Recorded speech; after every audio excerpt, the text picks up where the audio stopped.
Bom dia, meus irmãos. Graça e a paz do nosso Senhor Jesus. Amém.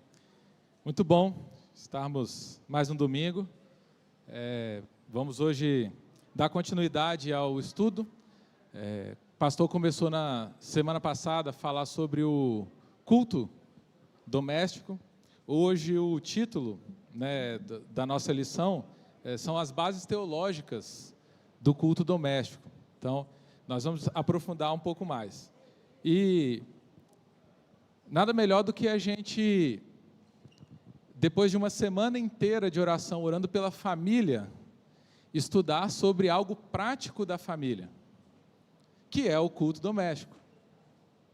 Então, o culto no lar, ele é uma prática que a gente precisa implementar, se você ainda não implementou, mas a gente precisa ser consistente no desenvolvimento na nossa casa, do culto doméstico. Então, eu convido você a fazer uma breve oração sobre esse tema, entregando a Deus agora as suas dificuldades, os seus desejos, as suas alegrias pelas quais você já passou com o culto doméstico. Então, vamos fazer uma oração antes da gente iniciar? Deus, louvado seja o teu nome. Obrigado por essa semana de oração que o Senhor proporcionou para nós. Isso é graça do Senhor para nós, Deus. Aviva, Deus, o nosso coração, reacende a chama, Deus, da oração nas nossas vidas. Que essa prática não seja negligenciada por nós, mas que nós possamos a cada dia buscar mais o Senhor em oração. Nos ensina, Deus, a orar. Que o Teu Espírito Santo possa nos fortalecer e nos revestir dia a dia, para que possamos, na dependência do Senhor, aprender a orar, aprender a falar com o Senhor e aprender a depender do Senhor. Em especial, nesse momento, eu clamo pelos cultos, ó Deus, nos lares das famílias da nossa igreja. Que possamos, Deus, ter esse momento, de fato, como algo que a gente não vai abrir mão, algo indispensável na vida da nossa família. Que nós possamos entender isso, aplicar isso e praticar isso para a honra e glória do nome do Senhor. E o que nós podemos pedir é, nos ajude a fazer isso. No nome de Jesus. Amém. Irmãos, eu quero começar a nossa aula com uma pequena atividade. Pega o seu telefone aí, vê se você consegue ler aquele QR Code ali, nas duas TVs e aqui na frente também. E você vai responder com uma palavra o que é o culto doméstico para você. Com uma palavra. Enquanto os irmãos vão abrindo e respondendo aí, só fazer uma pequena observação. Qualquer participação, os irmãos pediram que seja feita no microfone, para que o pessoal que está na live possa ouvir. Se não estiver conseguindo abrir, chega um pouquinho mais para frente, pode vir na tela aqui. Olha lá, já apareceu uma resposta, comunhão. Alguém já definiu como comunhão. Pode colocar a palavra que você achar que se encaixa. Definir com uma palavra o culto doméstico para você. Comunhão, bênção, obediência, ensinar no caminho, privilégio, olha só que legal. Compartilhar,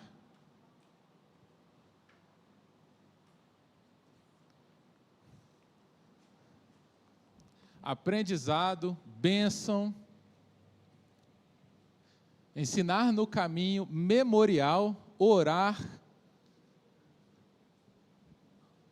Olha que bacana, olha quantas coisas.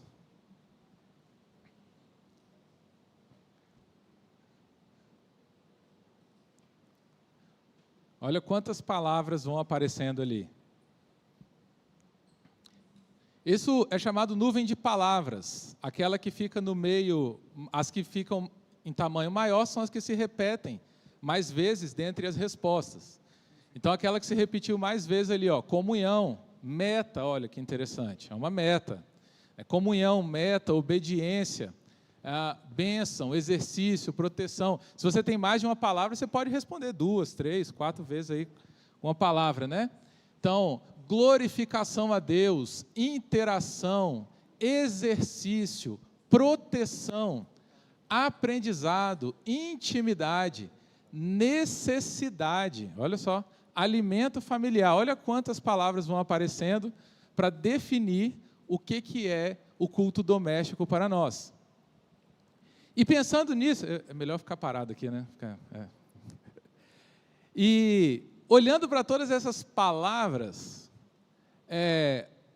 gratidão apareceu ali, conversão diária, proteção, glorificação a Deus, necessidade, intimidade. Quantas palavras apareceram ali? Alguém não concorda com alguma dessas palavras que estão ali?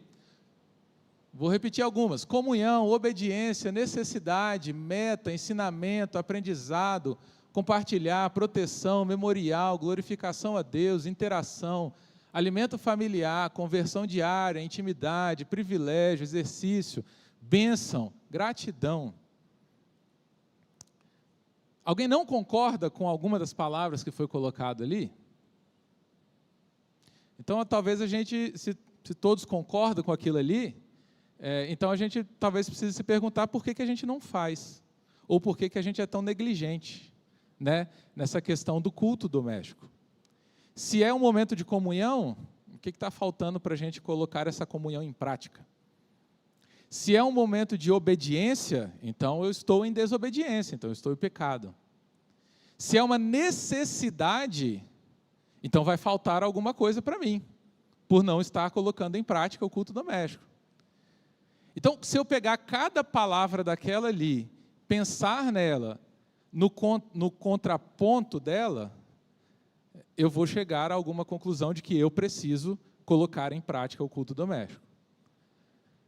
E a gente precisa pensar o seguinte, algumas coisas a gente precisa pensar. Primeiro, o culto doméstico, ele precisa ser algo diário.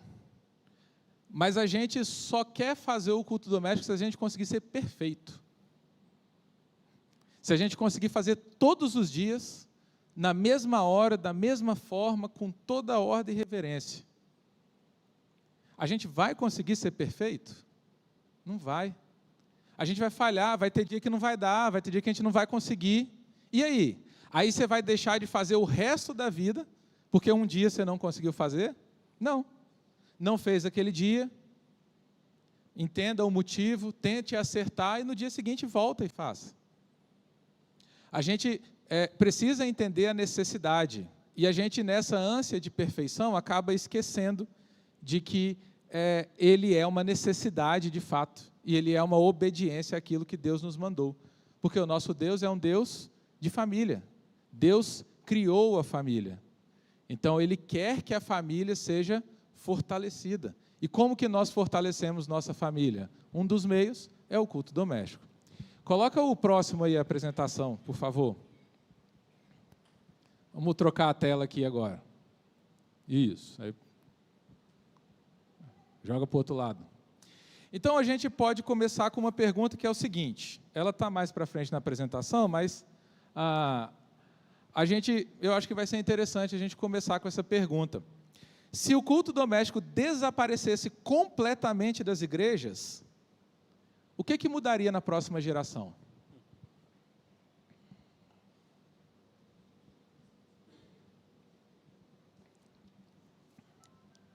Se quiser responder, microfone, por favor. Som. Eu acho que a gente já viu um pouquinho disso na nossa. Muitas coisas, eu vou falar algumas que talvez os irmãos também queiram citar, né? Acho que a ausência do culto doméstico reflete na geração seguinte uma perda de reverência com relação às coisas de Deus, porque elas não fazem parte do seu dia a dia, da sua relação diária com Deus e com a sua palavra. Mas talvez a mais preocupante de todas, a que afeta a próxima geração, é a falta de valorização com relação às coisas de Deus. A adoração, o culto, as coisas que nós fazemos no templo e a nossa vida fora, perdem muito do seu sentido, porque aquilo não é importante na minha casa todos os dias. Então, a tendência é que com o passar dos anos, as próximas gerações se afastem mais ainda de Deus. E voltar é mais difícil, né? E voltar é muito difícil, né? completando perda de reverência e perda de referência, né? Exatamente. Você vai perdendo a referência das coisas de Deus e perdendo a reverência sobre as coisas de Deus, inclusive quando a gente está se encontrando para cultuar Ele. Verdade. Porque aquilo que a gente faz no lar reflete o que a gente faz na igreja, concorda? Aquilo que a gente faz em casa reflete o que a gente faz fora de casa, né? Então, culto doméstico, bases teológicas, algumas reflexões. Toda a igreja deseja crescer. Amém? Queremos crescer? Queremos. Queremos que o evangelho avance, que as pessoas conheçam a Cristo. Queremos que pessoas se convertam, pessoas se rendam a Jesus.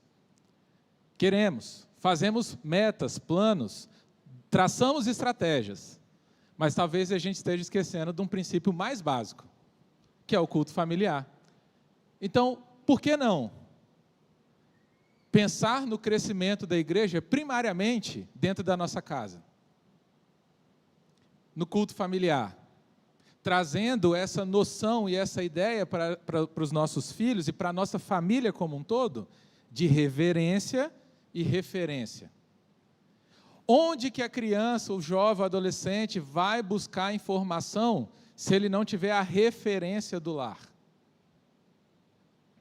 Onde nós vamos perguntar, questionar, duvidar acerca das Escrituras ou de outras coisas que nos são atacadas, se a gente não tiver a referência do lar?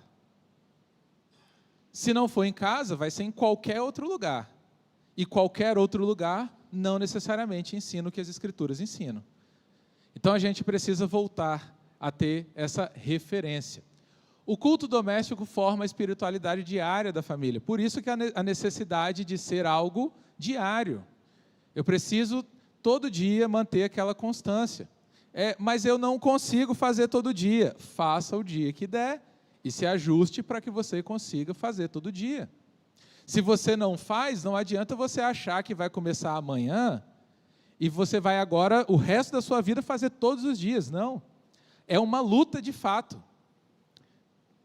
Nota que quando a gente coloca isso como meta, como as coisas começam a ficar difícil. Como a vida começa a ficar pesada, como as coisas começam a dar errado, às vezes, assim, durante o dia, o horário se desarranja, né? Mas a gente precisa parar, refletir, pensar. Por que a gente não tem conseguido fazer o culto doméstico? Eu pontuo uma das coisas como sendo algo que virou mantra no nosso dia a dia e que em alguns meios é até um negócio legal, assim, você é visto com bons olhos, que é a tal da correria no dia a dia. E aí, como é que você está? Pô, na correria. Nossa, trabalhando muito. Trabalhando muito. Se você está na correria, você vive no automático. Se você vive no automático, você não reflete, você não pensa. Se você não pensa, muitas coisas vão passar pelo seu dia e você não vai nem perceber. Quer ver uma coisa interessante? Nós já estamos em maio. Janeiro, fevereiro, março, abril, maio. Quantas metas do dia 31 para o dia 1º já ficaram pelo caminho? Já não foram cumpridas. Então, o tempo está passando rápido, mas nós precisamos desacelerar. E nós precisamos ser intencionais naquilo que a gente faz, inclusive no culto doméstico. Então, o culto doméstico, sem o discipulado no lar, a gente corre o risco de criar crentes domingueiros. Então, o que importa é ir ao culto domingo. Então, eu vou, quando adolescente, para a igreja, porque minha mãe manda, porque meu pai manda. Ele me acorda e ele me obriga a ir. E aí eu vou fazer um parênteses aqui. Tem vezes que você vai ter que obrigar seu filho a vir mesmo. Isso aí eu não discordo, não. Eu lembro das vezes que minha mãe me obrigou a ir para a igreja. Glória a Deus por isso. Mas se for sempre assim, será que não tem alguma coisa que está errada? Né? Será que não tem alguma coisa que a gente precisa rever, repensar? O dia do Senhor, como a gente gosta de dizer que é o domingo, ele não tem que ser pesado, ele tem que ser alegre, é o dia do Senhor, é do Senhor. Então, quando eu entendo isso, o domingo ele vai ser importante, e o reflexo do domingo vai ser aquilo que eu faço na semana. Então, se eu consigo cultuar a Deus e adorar a Deus durante a semana, o que é o domingo? É uma continuidade do que eu já faço na semana. Por isso a necessidade do culto no lar. Vamos abrir aí em Deuteronômio 6, versos de 1 a 7.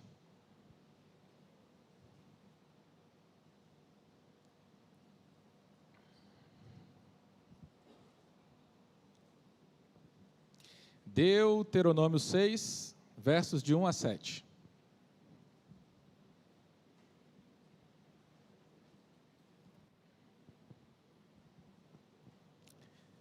Estes, pois, são os mandamentos, os estatutos e os juízos que mandou o Senhor. Então veja, mandamentos, estatutos, juízos, que se você quiser obedecer, você obedece. Mandou o Senhor, teu Deus, se te ensinassem para que os cumprisse na terra que passas a possuir.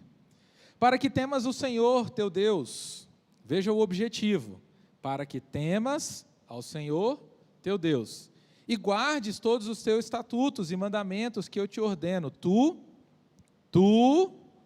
e teu filho, e o filho do teu filho. O que ele está falando aí? Da família, da geração. Tu, teu filho, o filho do teu filho. Ele poderia continuar, o filho do teu filho, o filho do filho, mas eu acho que deu para entender, né? Então, gerações. Todos os dias da tua vida. E que teus dias sejam prolongados. Ouve, pois, Israel, e atenta. Vamos nos fazer uma mudança aqui. Ouve, pois, terceira igreja de Israel, ou de Deus, e atenta em cumprires. Para quê? Para que bem te suceda. E muito te multipliques na terra que mana leite e mel, como te disse o Senhor Deus de teus pais. Ouve, terceira igreja, ouve, Israel, o Senhor nosso Deus é o único Senhor. Amarás, pois, o Senhor teu Deus de todo o teu coração, de toda a tua alma, de toda a tua força. Essas palavras que hoje te ordeno estarão no teu coração. O pastor leu semana passada. Estarão no teu coração. E o que você vai fazer com essas palavras que estão no teu coração? Versículo 7. Vamos ler todo mundo junto? Verso 7. Tu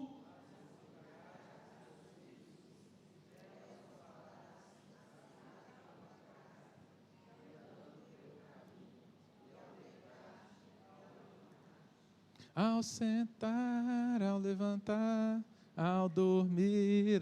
A gente não canta isso com as crianças? E andando pelo caminho. A gente não canta isso para as crianças? Qual é a ideia desse verso 7? O que ele quer dizer com isso? Agora você pode falar. O que ele quer dizer com isso no verso 7? Que tu as inculcarás nos teus filhos, vai falar, assentado na tua casa, andando pelo caminho, ao deitar, ao levantar. Qual que é a ideia disso aqui? Olha lá, o coleguinha lá, levanta a mão, coleguinha, fala aí no microfone. Em todo o tempo. Em todo tempo. O tempo todo. Em todo momento. A gente precisa aproveitar o ordinário. Porque, veja, quando que você se levanta da cama? Com a graça de Deus, você tem se levantado todos os dias. Quando que você deita? Com a graça de Deus, você tem deitado todos os dias. Ordinário. Às vezes, nós ficamos esperando o extraordinário acontecer para que a gente aplique as coisas. Só que a Bíblia nos ensina que o ensino das Escrituras é no ordinário. É no dia a dia. É no momento que você levanta E você senta para tomar café com a sua família e você vai ensinar algumas coisas. Enquanto você está arrumando o seu filho para ir para a escola, para ir para a igreja. É no caminho que você está levando ele, é num passeio. Quando você desce com ele para brincar, quando você sai de casa para brincar, quando você volta da brincadeira. É no ordinário, é no dia a dia. E isso reitera aquilo que você falou sobre a questão da correria. Porque quando a gente está numa vida muito corrida, aquilo que é ordinário passa despercebido a sua beleza. Aí não consegue enxergar a beleza do ordinário e viver aquele tempo presente, porque está tão corrido que você passa por aquilo que é pequeno, que é menor, que é simples, né, que é o todo dia, mas que ali tem muita beleza, né, naquela simplicidade, naquele momento de pausa, aquele momento de refeição, aquele momento de dúvida, né, do filho, ou enfim. Então, é para a gente pensar mesmo sobre essa questão da correria. Porque o cotidiano, ele passa muito rápido e você não consegue ensinar no cotidiano. Os pais são o espelho dos filhos. Os filhos fazem tudo o que os pais fazem. Eles vão repetindo as atitudes. Então, conforme as atitudes dos pais, os filhos vão revelar diante do mundo e da igreja. Então, se você não tem a intimidade com Deus de tal maneira que possa fazer um culto doméstico e atrair os seus filhos para Cristo, você está perdendo os seus filhos, porque o espelho é o que reflete. Isso aí. E são os pais que refletem. Quantos aqui lembram? As atitudes. Quantos aqui lembram do seu pai, da sua mãe, ajoelhada, orando dentro de casa? Orando por você, pela família. Isso não é um exemplo para você? Isso não ficou marcado para você? Isso não é uma coisa que marca a gente? A gente vê o nosso pai, a nossa mãe ajoelhado orando. E às vezes orando pela gente. Isso marca, né? Falando sobre isso aí, uma lembrança que eu tenho é da minha avó. Minha avó, que foi uma das fundadoras aqui, a dona Ide, que conta a história. Diz que ela saía da rua Ervalha, ali no Pedro II, já velhinha, doente, e subia a ladeira até a rua Miraí, onde a dona Ide morava, para fazer reuniões de oração, orando pela família. E isso foi que me trouxe para Cristo. Minha experiência pessoal com Cristo foi quando ela morreu, o exemplo que ela deu para a família toda, aquilo me impactou. E a minha experiência foi assim. É só uma vacina contra essa correria, né, que o mundo tenta nos envolver nela.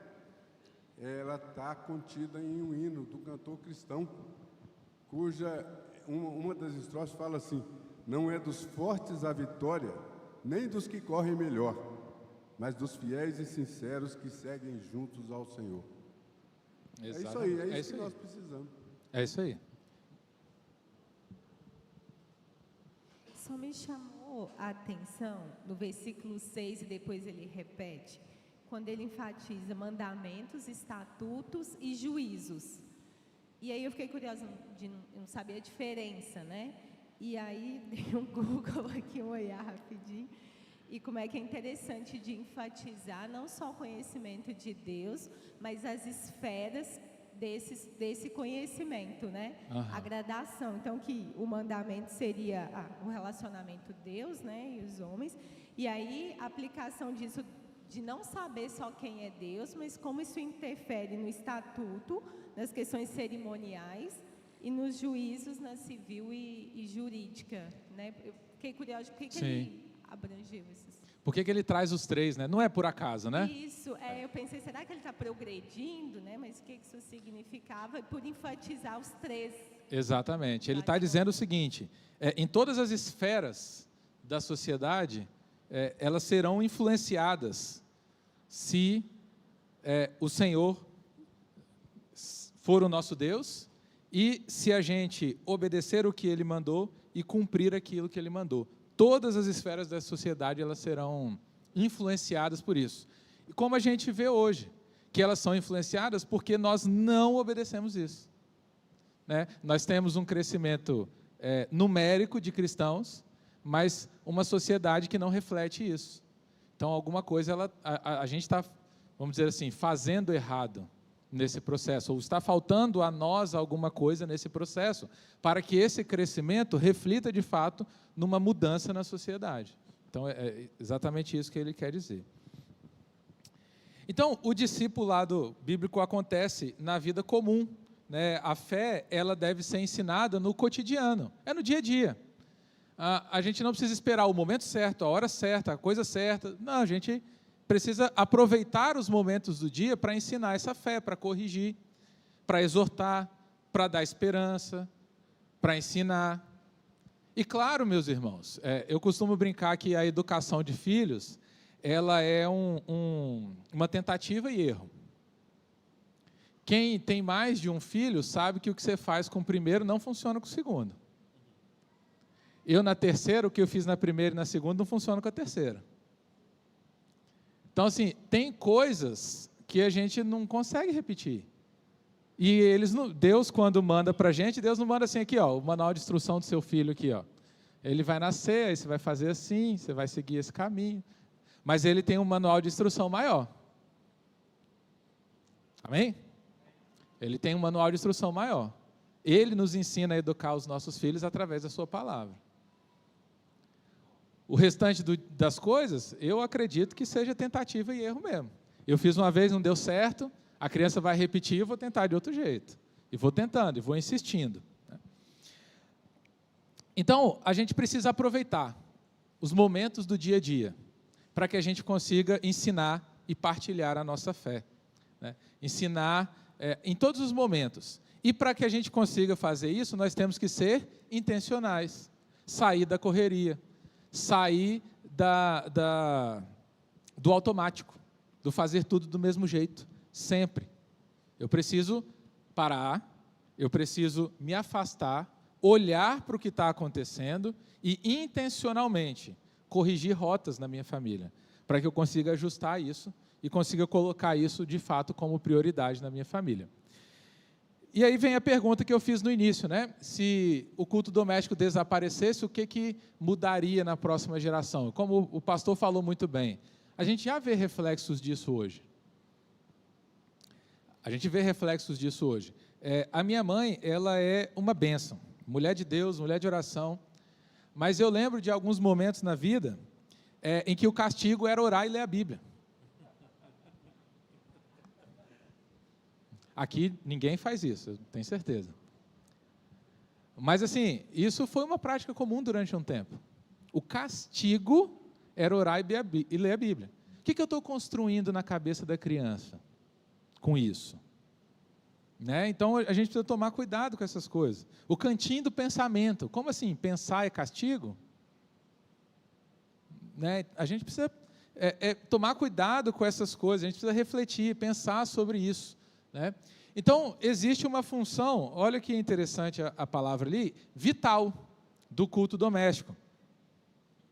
Um reavivamento espiritual.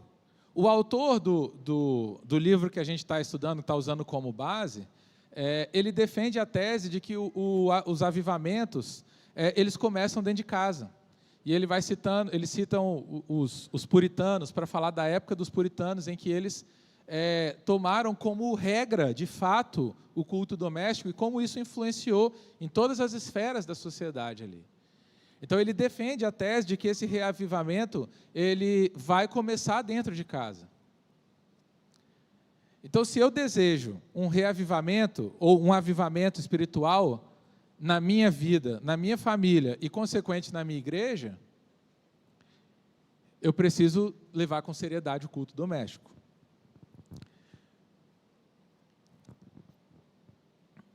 Então, a função vital do culto doméstico também uma formação de uma fé viva e cotidiana, enraizada na palavra, e a transmissão da aliança e verdade bíblica às próximas gerações.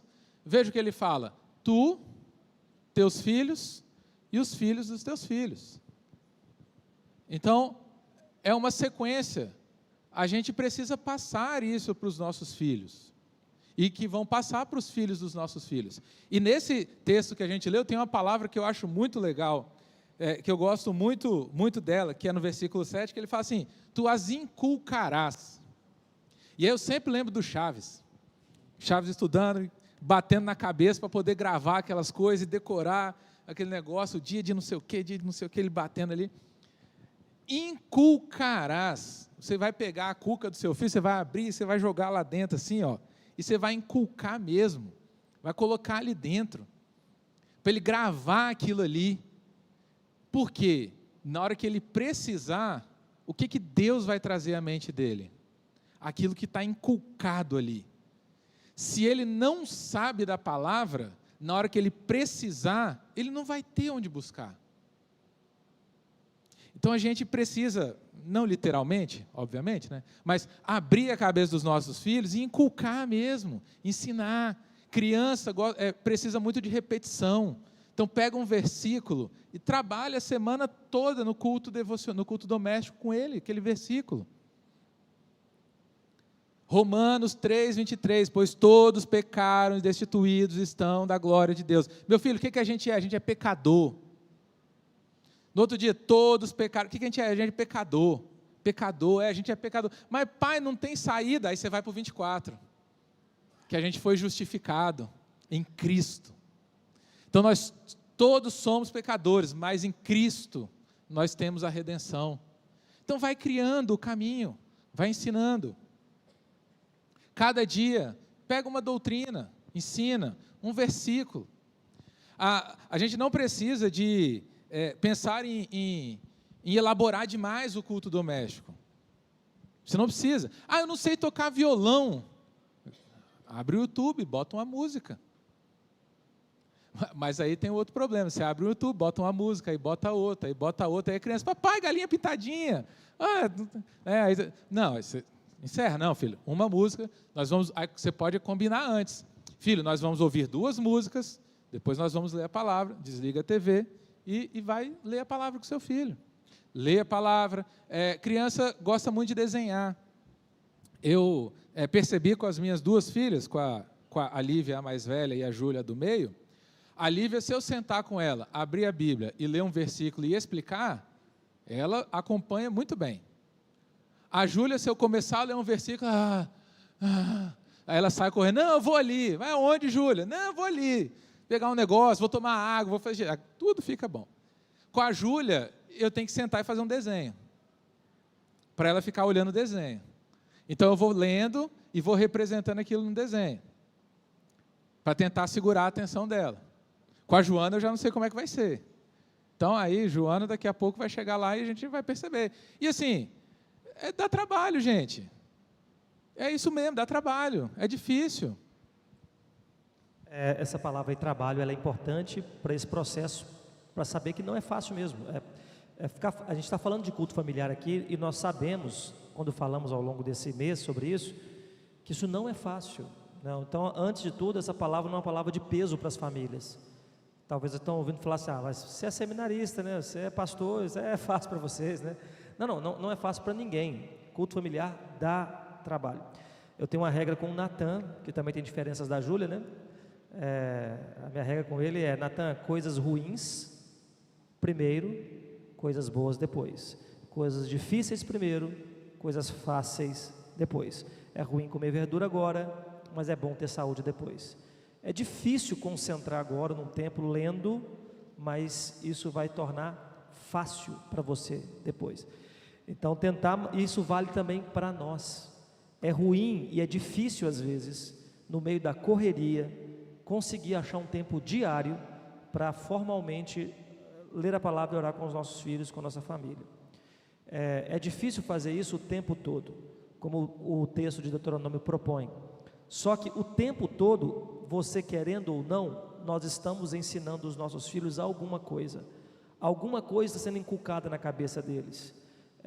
Meu filho sabe todos os personagens do Sonic, sabe todos os heróis da Marvel. Isso foi inculcado na cabeça dele.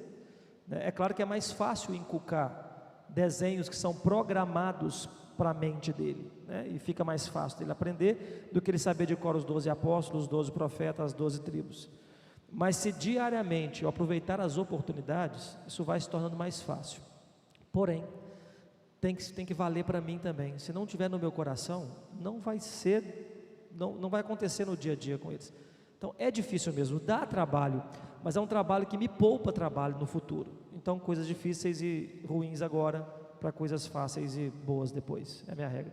Exatamente. Como o pastor citou semana passada, né, o versículo 6, ele fala, essas palavras que hoje te ordeno estarão no teu coração. Então ela precisa estar em nós. Não sinta o peso da cobrança, porque é difícil e trabalhoso o culto doméstico. Sinta o peso de você não viver para a glória de Deus e não criar filhos para a glória de Deus. Porque quem vai conduzir a sua casa para ter um culto doméstico para a glória de Deus é Deus. É Deus. Então, nessa semana que a gente passou orando pelas famílias, e ontem 24 horas orando, e agora com a oportunidade de colocar essa oração pela família em prática amanhã, o que você tem que fazer é, Deus, eu estou aqui, eu quero fazer, eu não sei como, eu não consigo organizar meu tempo, eu tenho dificuldade, mas pela graça do Senhor, o Senhor vai me ajudar. Peça a Deus assim, abra os meus olhos para ver o que é inútil no meu dia e que está me roubando tempo, que eu não consigo fazer o que eu preciso fazer. E uma dica que, acho que não lembro se o pastor falou semana passada, acho que falou, ou se foi em outro momento, coloca na agenda. Se não entrar na agenda, não acontece. Se a gente só ficar, não, hoje eu vou fazer, que hora? Não, eu vou fazer. É igual eu vou marcar. Não sei se aqui em BH tem muito isso, lá em Vitória tem, ei, beleza, vamos marcar, vão. E vai embora. Quando? Não, vamos marcar. Vai marcar. Quando é que vai ser o culto doméstico? Não, vai ser, vamos fazer. Bota na agenda. Senta com o seu marido, com a sua família e fala assim, gente, entendemos a necessidade, entendemos a importância. Que horas que vai ser melhor para a gente fazer? E organiza o horário. Vão aparecer lutas, vão aparecer dificuldades, dá trabalho. Agora pensa só, seu trabalho, dá trabalho? Dá, não dá? Tem coisa no seu trabalho que você faz que você não queria fazer? Tem, né? Talvez a maior parte. Né? E você não tem que lidar com isso? Por que na família a gente negligencia? Né? Por falta de prioridades. As ordens estão invertidas.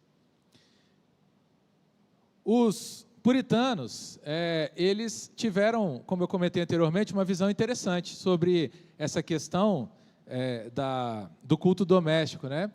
Eles fizeram uma aliança puritana em 1677, onde eles fizeram um texto, redigiram um texto, que ficou conhecido como chamado para reformar as nossas famílias. Então, de repente, Deus está nos chamando para isso hoje, para reformar as nossas famílias, para a gente olhar as nossas famílias à luz das Escrituras e ver o que eu preciso mudar, o que eu preciso alterar. A gente precisa de olhar essa reforma e olhar para dentro de casa e repensar sobre isso. O culto doméstico é uma responsabilidade espiritual primária da família. Então, a mesma coisa que a gente fala para o ensino regular, né? Não acha que mandar o seu filho para a escola, ele vai ser educado. A mesma coisa vale para a igreja. Não acha que um domingo, 1h10, 1h30, que o menino fica lá embaixo, ele vai ter a educação cristã necessária. Não. Porque o pastor comentou, o Nathan, ninguém precisou ensinar ele a decorar os personagens do Sonic, da Marvel. Ninguém precisou ensinar minha filha a decorar todos os personagens da Patrulha Canina. Ela sabe, consegue. Por que dá trabalho? Porque a gente é pecador e a gente não quer o ensino de Deus, porque Ele nos confronta, Ele nos exorta, sabe? Ele vai mostrar nosso caminho errado, Ele vai mostrar que o que a gente está fazendo é errado. Aí a gente não quer. Depois eu faço, não, deixa para depois. E aí, como o pastor citou, vai dar trabalho lá na frente, vai dar muito mais trabalho. Então, o que envolve essa reforma das famílias que os puritanos propuseram? Uma educação, uma exortação e uma instrução contínua nos caminhos do Senhor. Então, basicamente, é olhar para esse texto de Deuteronômio e falar assim, eu preciso aplicar isso aqui, educar, exortar e ensinar.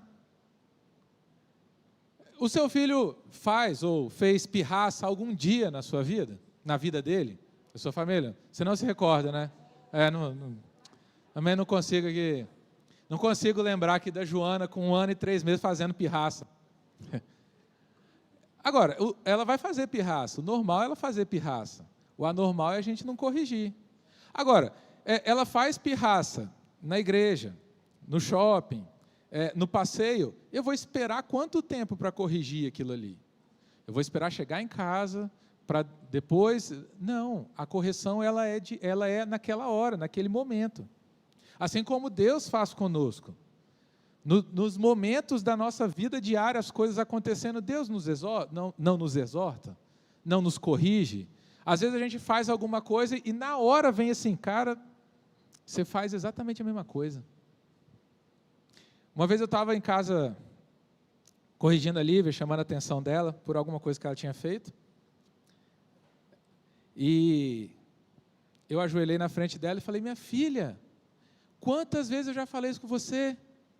Na hora. E eu falei assim, quantas vezes eu já falei isso com você? Qual a dificuldade de obedecer? Cara, na hora, eu tenho certeza que foi o Espírito Santo ali na minha cabeça, falou assim, você faz a mesma coisa. Quantas vezes eu já falei com você e você não obedece? Eu acho que, assim, a Lívia não vai conseguir descrever, mas eu acho que eu fiquei pálido na hora ali. Meu semblante mudou completamente. Ela olhava para mim assim, tipo assim, esperando para eu continuar falando, mas eu não conseguia continuar falando, porque o negócio ali estava muito mais forte ali. Eu falei assim, Lívia, vai para o seu quarto, depois eu falo com você. Eu tenho outro negócio para resolver aqui. Papai está me chamando para resolver um negócio comigo aqui. Deus nos exorta. A gente precisa fazer a mesma coisa com os nossos filhos. Às vezes vai ser dentro do carro, indo para um caminho, meu filho, presta atenção. Ou, eu gosto muito de observar estrelas, planetas, o tempo, o sol, o dia. Aprendi muito com a minha esposa também a admirar essas coisas. E a gente acorda e às vezes sai de casa e fala, olha que dia bonito. A Lívia acostumou, falou assim, nossa papai, que dia bonito. Olha a oportunidade. Lindo, né, filha? Deus criou esse dia bonito para a gente, né? Vamos viver para a glória dele. Mas, às vezes, ela fala isso, fala, filha, tá bonito mesmo. Deixa eu prestar atenção aqui, tem que seguir o caminho, alguém está me ligando, senão eu vou errar a entrada aqui dos viadutos aqui de BH, eu tenho que dar 2 horas de volta. Vão aproveitar as oportunidades. Os nossos filhos dão muitas deixas para a gente ensinar essas coisas para eles. Mas nós temos que estar atento, os ouvidos abertos, a mente afinada, para lembrar dessas coisas, para aplicar isso no dia a dia. Isso faz parte do discipulado da nossa família.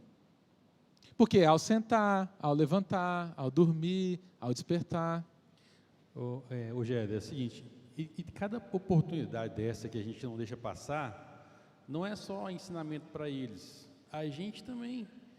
Do mesmo modo que você acabou de relatar aí, que você, ao corrigir ela, você também foi corrigido. Essa é a forma mais correta, porque nós estamos envolvidos no processo e a gente instrui e é instruído ao mesmo tempo. E é isso que faz o crescimento acontecer de forma orgânica, né? Exatamente. Alguém mais? Não? Então vamos seguindo. Bom, como a gente está falando de base teológica, a gente vai trazer a natureza trinitária, né? É uma doutrina nossa, a Trindade, Deus Pai, Deus Filho, Deus Espírito Santo. Como que vocês acham que a Trindade revela esse relacionamento de família para nós?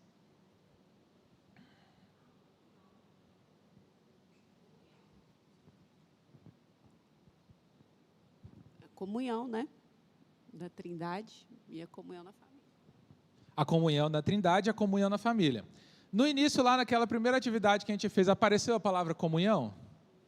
Apareceu. Uma das mais citadas, inclusive. Estava grandão lá, né? Deus, ele não é um Deus solitário. Deus, ele é um Deus que compartilha. Ele é um trino. Ele está em um relacionamento eterno.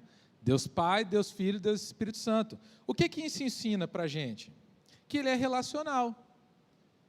Se Deus é relacional e Deus criou a família, ele quer que a família seja relacional. Qual a ideia do mundo hoje para as pessoas? Sejam individualistas. Você não precisa do outro. Você consegue.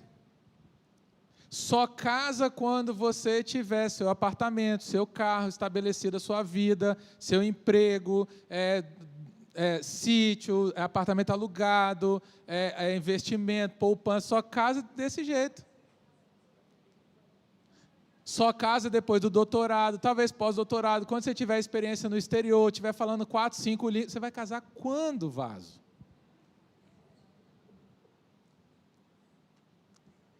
A gente colocou isso, a gente trouxe isso para dentro da igreja, e às vezes a gente aceita isso como, não, olha lá, está estudando, né? Está estudando, mas não é isso que Deus quer para ele, né? Está trabalhando muito, né? Mas talvez não é isso que Deus quer para ele. Então, a gente precisa de relacionamentos. Deus é um Deus de relacionamento, então Ele quer que Ele nos criou a imagem e semelhança dEle para sermos pessoas relacionais. Então, consequentemente, a família vai ser uma família relacional. Eu não vou pedir para levantar a mão nem para dar exemplos aqui, mas quantas famílias hoje têm problema de relacionamento? Dentro da nossa igreja. Este que vos fala é um deles. Não precisa levantar a mão, mas a gente sabe que as nossas famílias têm problemas de relacionamento. Mas se Deus é um Deus relacional e as nossas famílias estão com problemas de relacionamento, há alguma coisa errada nesse meio. Alguma coisa falhou nesse processo. Alguma coisa está falhando. E nós estamos abrindo brechas e permitindo que o diabo ataque as nossas famílias. Se eu entendo que o culto no lar, o culto doméstico, é algo essencial para a vida, ele vai ser uma ferramenta que Deus vai usar para que isso seja diminuído. Então, a gente precisa usar as ferramentas que a gente tem. A gente precisa quebrar sequências das nossas vidas, das nossas famílias, coisas que se repetem na família.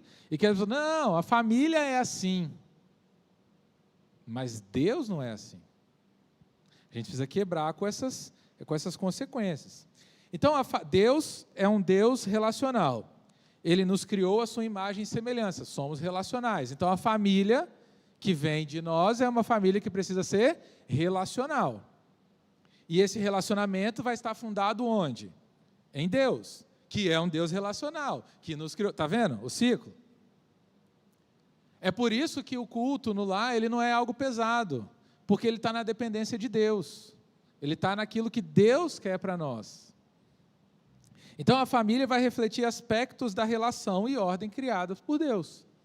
Nós vamos refletir isso. Agora, se isso não tiver no nosso coração, como falou o versículo 6 de Deuteronômio 6, vai ser difícil refletir alguma coisa. ou a gente vai refletir coisas que a gente não quer refletir, coisas erradas. Abre aí, Efésios 3,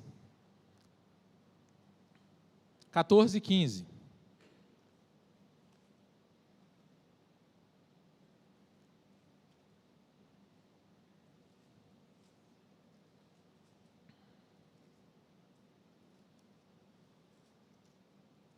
Efésios 3, 14 e 15. Alguém pode ler, por favor?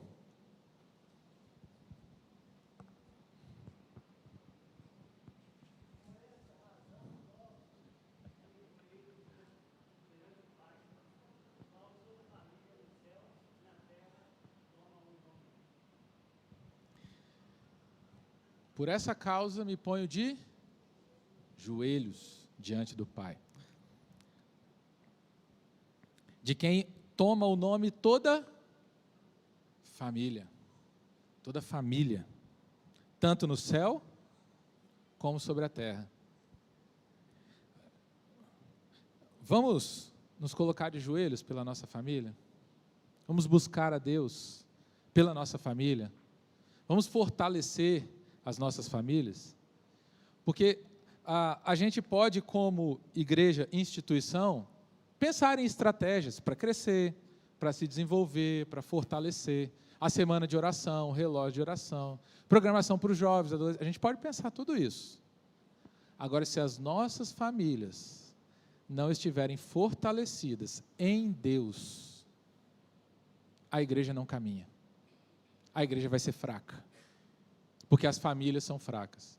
A gente não pode esquecer que a igreja é composta de pessoas que estão em família. Então nós, como pais, mães, avós, tios, nós temos uma certa responsabilidade. Nós temos uma responsabilidade: fortalecer as nossas famílias. Uma das ferramentas para a gente fazer isso é o culto nos lares. E é por isso que a gente está discutindo sobre isso. Famílias fortalecidas, igrejas fortalecidas. Igrejas fortalecidas, o Evangelho avança. O Evangelho avança, a Igreja de Cristo cresce. A Igreja de Cristo crescendo, a gente transforma a sociedade, transforma a cultura, transforma pessoas. E aí, transformando pessoas, famílias são fortalecidas. Famílias fortalecidas, igreja fortalecida. Igreja fortalecida, o Evangelho, olha só.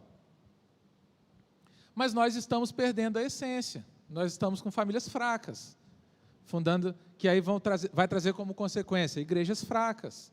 O Evangelho não vai avançar. A gente pode parafrasear o texto: as portas do inferno vão prevalecer contra nós, porque nós estamos fracos. E a igreja vai diminuir. E aí as famílias vão ficando cada vez mais fracas. E aí, cada vez mais fraca, uma igreja mais fraca. Diminui. Então, vamos quebrar esse ciclo de maldição. Em nome de Jesus. Vamos quebrar esse ciclo. Vamos começar com toda a dificuldade que você tenha. Mas vamos começar. Às vezes, você vai conseguir fazer o culto uma vez na semana. Meu irmão, glória a Deus. Você conseguiu fazer uma vez na semana. Você nunca tinha feito, você fez uma vez. Olha só, glória a Deus. Na outra semana você faz de novo. Glória a Deus que você fez. Na outra semana você consegue fazer 2 vezes. Olha só, já está avançando. Mas aí vai vir a outra semana e você não fez dia nenhum. Ai, meu Deus, eu não presto, eu não consigo. Não. Peça de fato a Deus orientação para te mostrar como é que você pode fazer. Volte. Faça. Lembre-se disso, que isso esteja no seu coração. De fato, no seu coração. Peça a Deus para trazer um amor por esse momento. Sabe? No início, como o pastor pontuou, talvez vai ser pesado. Talvez vai ser difícil. Talvez você vai fazer primeiro por obrigação. Está falando tanto desse negócio, que eu acho que eu tenho que fazer mesmo. Então eu vou fazer. Vamos ver se é isso mesmo. Eu vou fazer só para provar que está errado. Então faz. Faz. Para provar que está errado. Então faz. Eu vou fazer. Então, beleza, faz. Aí depois a gente vai conversando. A gente pode... eu não conversei com o pastor, não. então não vou prometer nada, mas fica uma sugestão, que a gente pode, de repente, elaborar algumas ideias para o culto doméstico. Tipo, não toco violão, ninguém lá em casa toca nada, lá em casa todo mundo é desafinado. Eu vou cantar? Canta, meu irmão, é para a glória de Deus. Bota lá o vídeo no YouTube, adora, ora. De repente a gente faz uma sequência de textos para você estudar.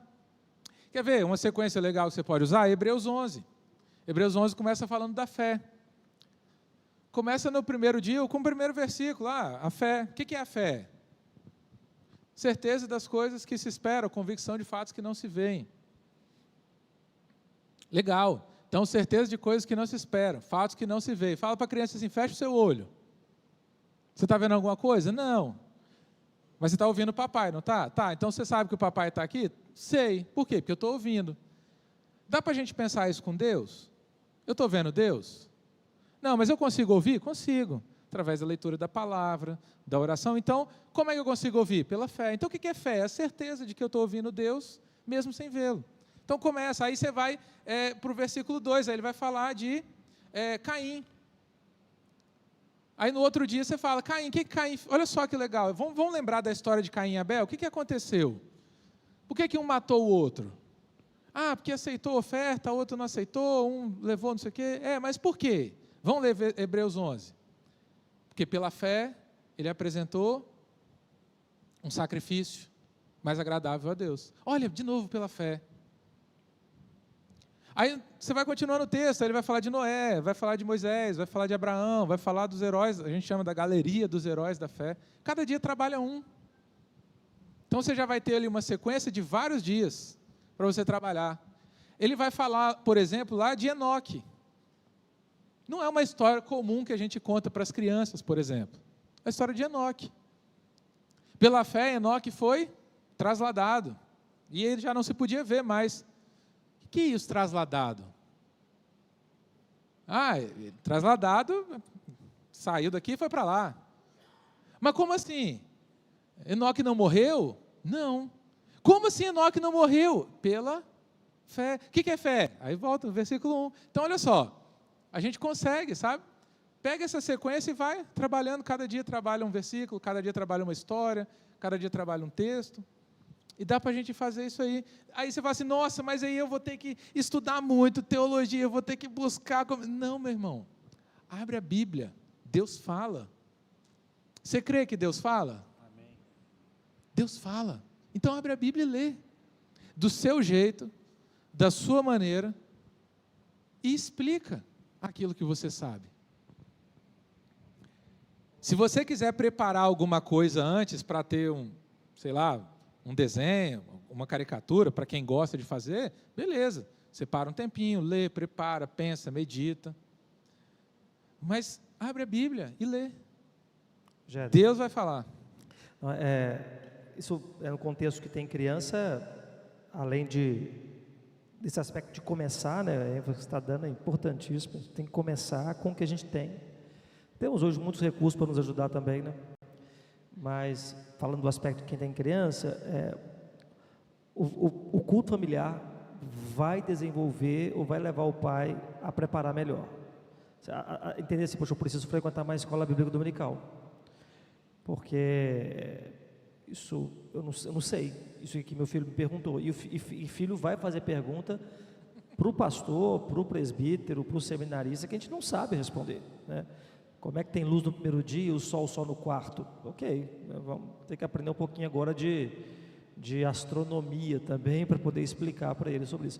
Mas nos leva também a buscar mais, porque está no nosso coração, de enfatizar. Mas nos outros contextos também, onde não tem mais criança, né? Onde os filhos estão grandes, são adolescentes, já tem outra linha de raciocínio, outras demandas. Então, a cada etapa vai nos levando a procurar mais. A sugestão é excelente, podemos criar modelos para isso, né? A próxima lição é implementando o culto familiar. Então a gente vai trabalhar alguns modelos também sobre como em cada fase da família isso pode ser implementado. Isso aí. E independente da fase que você esteja passando na sua casa, se você abrir a Bíblia, Deus vai falar. Talvez com criança eu vou usar uma estratégia, com adolescente eu vou usar outra.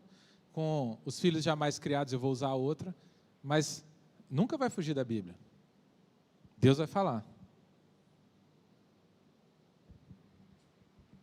Géder, eu conversei aqui com a Flávia e compartilhei uma dica que nós usamos lá em casa. De manhã, cada um faz a sua devocional individual. Eu no meu quarto, o Eduardo vai para o cantinho dele, a Júlia e o Natan, cada um para o seu cantinho, faz a leitura. À noite, na hora do culto familiar, a gente compartilha o que nós compartilhamos, o que entendemos da leitura feita, né? E aí, durante esse compartilhamento, surgem questões para a gente poder conversar. Então, é uma sugestão aí de ponto de partida, né? Exatamente. E é o mesmo texto ou textos diferentes?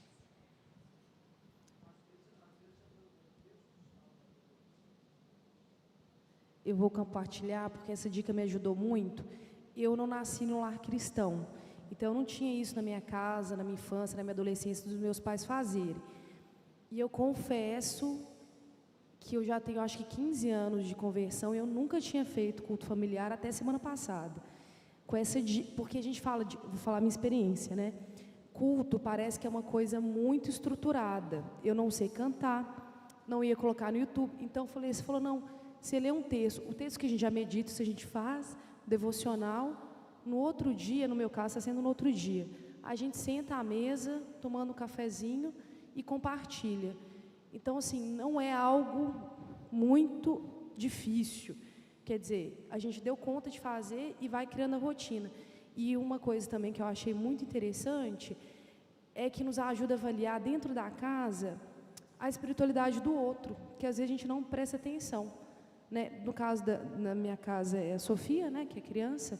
Então, assim, eu vejo o quanto que ela está envolvida com Deus e com as coisas de Deus. Então, assim, não é algo tão difícil. Você pega um textinho, você lê um texto no dia, no outro dia você bate um papo, conversa, e está sendo muito bom. Legal. E está sendo mais fácil do que eu achei. É começar a fazer, né? Isso. Não precisa ser algo extremamente elaborado. Como a gente faz aqui uma liturgia, prelúdio, palavra, momento de confissão de pecados, dízimos, ofertas, e ler o texto. Não, né? É mais simples do que isso, é mais fácil do que isso. E é interessante que você pontuou, para a gente avaliar como é que está a vida espiritual do outro. Nós somos responsáveis por isso, quando a gente pensa na liderança espiritual no lar, né? Então, Deus ele lida com as famílias, com alianças e representações. Foi assim durante a história. A gente lê a Bíblia, Deus levantou líderes, levantou representantes, Deus levantou pessoas que pudessem guiar o povo de Deus, e a gente precisa entender essa liderança, entender que nós somos essa liderança de Deus hoje na nossa família. Deixa eu compartilhar com vocês. Sim. Uma programação que eu faço com meus netos. Ele vem aqui a cada 2 anos, né?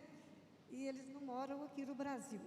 O primeiro, que tem 13 anos, foi para lá com 7, 8, alfabetizado em português. O que foi com 3 não foi alfabetizado em português. Aí o que eu fiz? Eu faço a leitura da Bíblia lá na minha casa, quando eles estão comigo, né? Então, um falou assim, vó, mas não é justo. Hoje ele tem 9 anos. Não é justo, vó, eu não sei ler em português. Eu sei falar, mas não sei ler. Eu falei, então vou fazer o seguinte, vou comprar uma Bíblia para você em inglês. Comprei, só que ele levou para lá, né? Não tem problema. Da próxima, eles vão vir agora, em junho, eu falei, traz a Bíblia para a gente fazer o nosso cultinho. Difícil, porque um não entendia, porque português a gente fala, mas foi para mim tão grandioso, saber que os dois, um estava lendo um versículo, vamos supor, João 23, Mateus 23, qualquer coisa assim. Um salmo, um falava e o outro também explicava. Já que ele lia em inglês, ele entendia, ele falava, ele verbalizava. Pois eles estão na igreja luterana lá. Mas não é igual a nossa, não, gente. É muito diferente. É outra cultura, né? Outro modelo, né? Sobre essa questão de liderança espiritual no lar, lembrar assim, da importância também nas famílias que não têm filhos, né? Mas que é o casal, o homem e a mulher. A importância do homem como líder espiritual também sobre a mulher, né? Então, essa questão do culto domiciliar, mesmo na casa que já não tem filhos, ela é de extrema importância, porque o homem realmente tem uma responsabilidade, né? O esposo tem uma responsabilidade também espiritual de auxiliar a sua esposa nos caminhos do Senhor. Então, esse também é um momento e um mandamento do Senhor, né? Que também não pode ser negligenciado, mesmo não tendo filhos, né? Então, é orar pela esposa e cuidar e zelar dela. E ela, a mesma coisa pelo esposo, mas a responsabilidade do esposo, nesse sentido, ela é grande. Me corrija se eu estiver errado.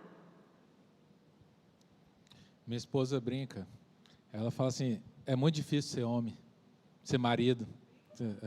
Eu sei que é de verdade, mas é difícil mesmo. Então, os pais, eles vão representar espiritualmente os seus filhos. E a liderança espiritual no lar, ela é uma questão bíblica, de fato, né? E aí eu trouxe algumas coisas para a gente pensar. Onde a fé das crianças, pensando nas crianças, mas eu posso pensar no lar como maneira geral, ou aqueles recém-convertidos, ou aqueles que não são convertidos, se eu me converti depois, os meus filhos mais velhos, né? Onde a fé é mais moldada? No sermão de domingo ou no cotidiano, no lar?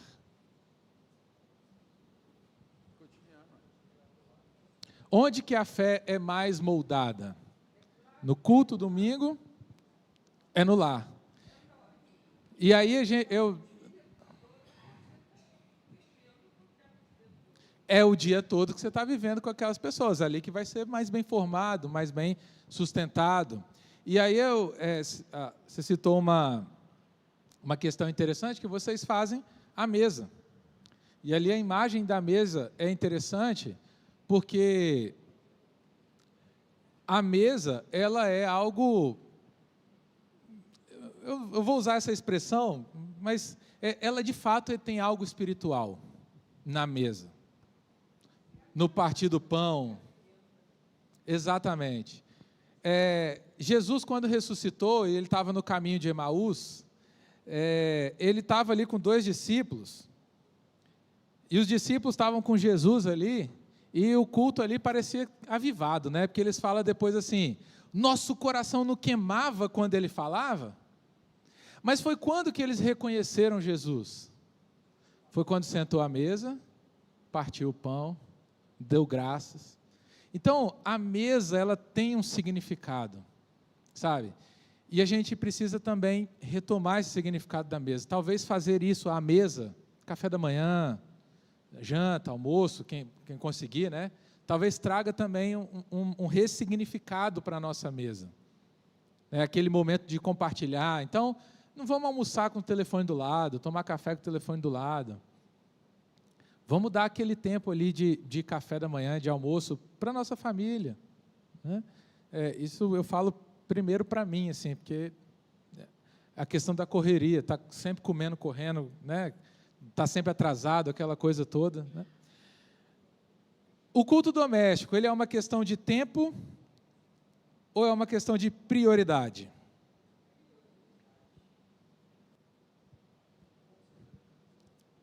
Tempo. Para alguns vai ser tempo, para outros vai ser prioridade. Mas a gente precisa pensar, é questão de tempo ou é questão de prioridade? Se os filhos aprendessem sobre Deus apenas observando a rotina da nossa casa, o que eles aprenderiam? Então, eu só tenho a minha casa para ensinar sobre Deus para os nossos filhos, para os meus filhos. Para a minha família, para o meu esposo que não é convertido, para minha esposa que não é convertida, o que eles aprenderiam sobre Deus na rotina do lar? Perguntas para a gente pensar.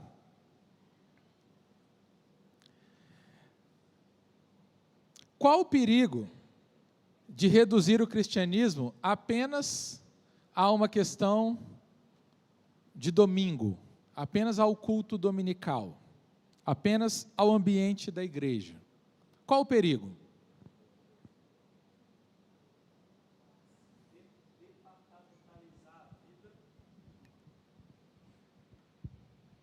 Departamentalizar a vida, especialmente na questão espiritual, né? Entendendo que as coisas espirituais são só para aquele momento. Eu não tenho obrigação de ser crente no trabalho, na escola, em outros ambientes. E uma departamentalização ética também, porque se você tirar o contexto religioso da equação, né, e deixar a pessoa entender que ela age de um jeito no trabalho, age de outro na faculdade, age de outro na família, a ética dessa pessoa ela vai ser fragmentada, ela não tem um padrão moral de vida, e é o que a gente vê hoje em dia. Cada pessoa tem uma forma, a mesma pessoa que vai num programa de TV e fala de coisas bonitas, espanca a esposa, ou abandona uma criança, ou é um pai negligente, porque a ética ela é departamentalizada. A vida cristã não é assim, a vida cristã ela é integral. Então, se eu resumo só ao culto domingo, eu estou ensinando para o meu filho que ele pode viver uma ética também fragmentada na vida dele. Exatamente. E a gente precisa lembrar que as crianças aprendem, gente, com tudo, né? Tudo. Elas aprendem com tudo.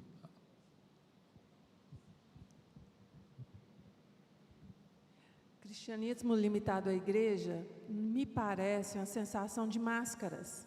Hoje é a máscara do domingo do crente. Amanhã, segunda-feira, é a máscara do trabalhador sofredor. E no dia da farra é a máscara do dia da festa, né? E por aí vai. Eu acho que é vestir realmente, incorporar no coração, vestir no coração, né? O cristianismo, viver isso com fé. E tirar as máscaras e pedir a Deus para ajudar, porque a gente, sem querer, vai fazendo isso e vai trazendo isso também para os nossos filhos, né? Verdade. Eu acho que também a gente corre o risco de pensar que Deus só atua dentro da igreja. E aí a gente esquece de lembrar de orar a Deus pedindo por coisas ordinárias do nosso cotidiano. E aí a gente só ora por milagres gigantes ou não vê pequenas coisas que Deus pode fazer por nós. Não vê os pequenos milagres, né? Quando é limitado à igreja, pode se tornar muitas vezes pela tradição, um tradicionalismo. Minha avó ia à igreja, minha mãe ia à igreja, eu sigo indo à igreja. Domingo tem que ir à igreja, vamos a família toda para a igreja, mas às vezes não tem noção do que está fazendo ali, né? Não tem significado para a vida, é só pelo tradicionalismo. A gente está compartilhando exemplos, né, práticos, e aí teve uma do João que tem sido muito interessante. Uma das questões dele é a rigidez no pensamento, né, da terapeuta ali explicando depois. Mas as meninas usaram uma estratégia muito interessante, que trabalharam com eles os valores dele, quais eram os valores, aí fez a lista. Graças a Deus, Jesus foi o primeiro valor. Depois veio o dinheiro, veio os brinquedos. Mas aí o que eu achei muito interessante era como as outras atitudes que ele tinha, a análise era se aproxima ou se afasta desse valor que é tão importante para você. Então, quando você fica muito bravo e quer xingar um palavrão, ou você quer bater no seu irmão, isso te aproxima desse valor que é tão importante para você? E aí ele começou a fazer essa generalização do Deus da Bíblia, que fala em mim, mas com os outros e nas outras esferas. Então, acho que é de terapia, mas eu acho que serve para a gente e para os outros também. Verdade, serve mesmo. Irmão, só fazer um contraponto aqui, que eu acho que o culto, a Assembleia Solene do domingo, ele também é importante. Extremamente importante. Para não parecer que a gente faz durante a semana em casa, ou de maneira integral no relacionamento com a família ou com o trabalho, mas eu acho que é o contrário, que é o culto bíblico, bem feito, né, que faz com que a gente se deseje a Deus, é aquilo que mostra para o pecador, né, a verdade, e que faz com que a gente, ao longo da semana, a partir desse culto, né, a partir de conhecer a Deus verdadeiramente, fazer essas práticas do culto doméstico. Então, hoje, por exemplo, seria algo importante, né, que a igreja está fazendo, né, para a gente nos receber a palavra de Deus, compreender isso, desejar isso e, a partir da semana, aplicar isso na nossa vida. Então, é só um contraponto, né, da essencialidade do culto, o culto solene, em contraponto com o culto doméstico e as demais práticas que a gente faz no dia a dia e durante a semana. Em momento nenhum falamos, né, que o culto, ele não é essencial, e na verdade ele e até por isso que é no dia do Senhor, né? Ele tem de fato o seu peso e a sua necessidade, que juntos nós vamos caminhando em irmãos e adorando a Deus, glorificando a Deus. Lá em casa nós temos uma uma particularidade bem peculiar. Nós estamos falando só de praticamente adultos, né? Eu, Atal, Augusto.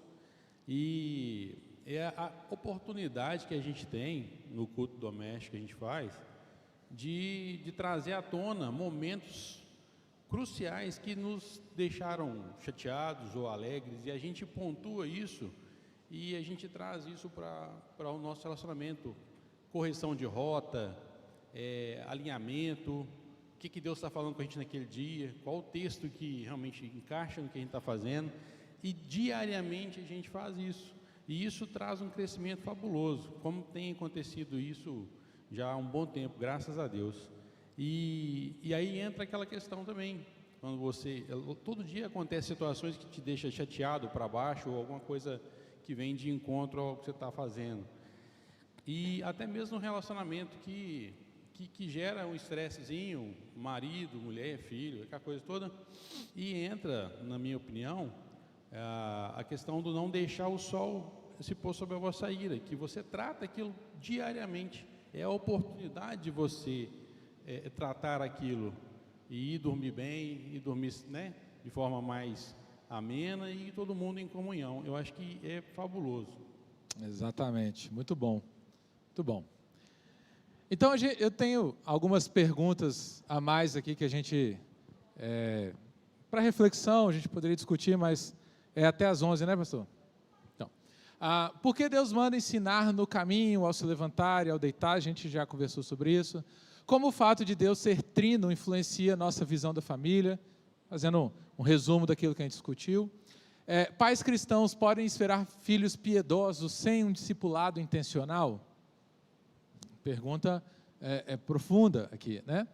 A gente já respondeu, tivemos várias experiências aqui. Quem teve o culto doméstico frequente na infância?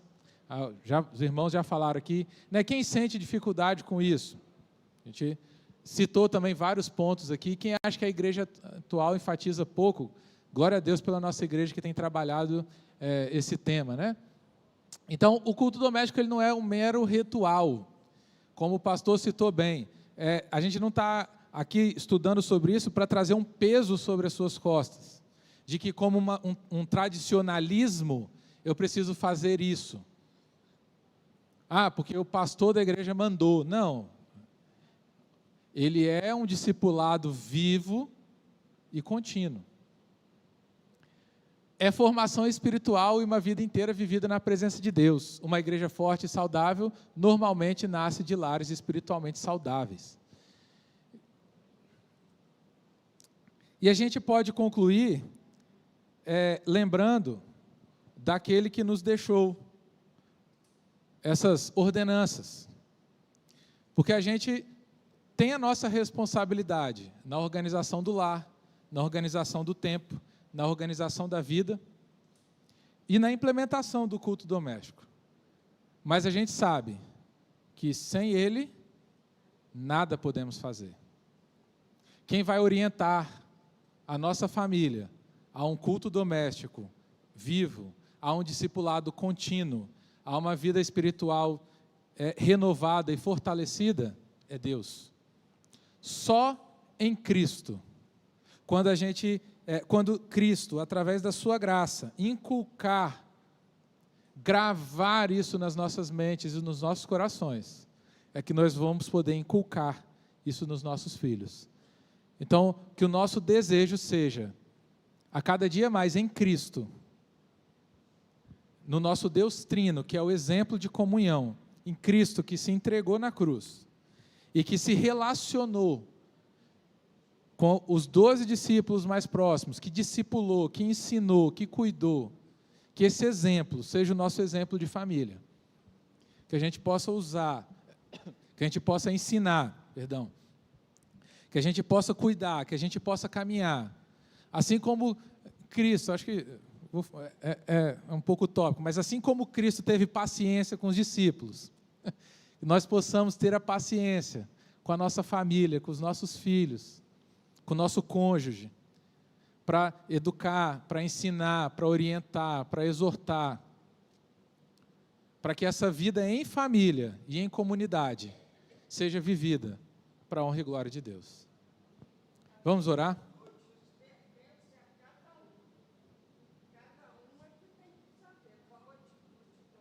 Exatamente.